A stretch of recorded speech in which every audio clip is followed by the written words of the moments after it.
Hey guys, this is Stacy from eatthebite.com, and today we're going to be making a delicious tomato bruschetta. I love summer tomatoes, and this is one of my favorite summer recipes. So let's get started. The first thing you want to do is get 7 big red juicy tomatoes. You want to take a coring tool to remove the core of all of your tomatoes. If you don't have a coring tool, you can certainly use a paring knife.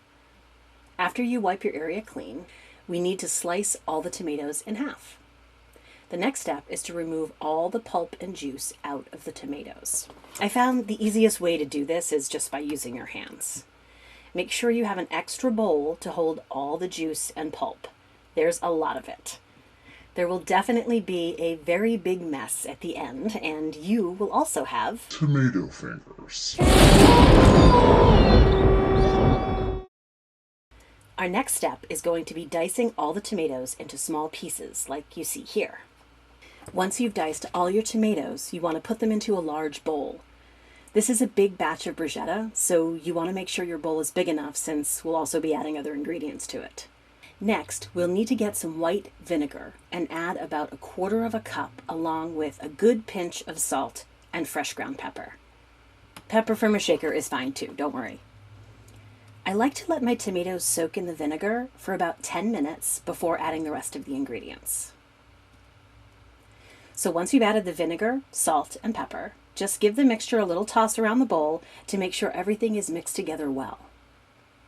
Next, we need to dice 1 small to medium yellow or orange pepper.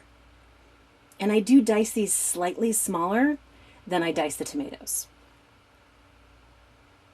Next, we'll finely chop half of 1 shallot.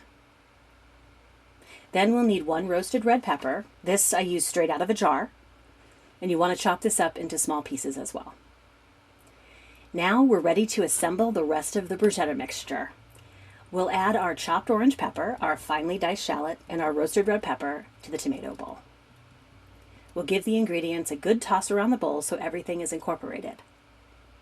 Next, we'll add about 1/4 cup of extra virgin olive oil and give it another good toss around the bowl, making sure that all the ingredients are coated with the oil as well.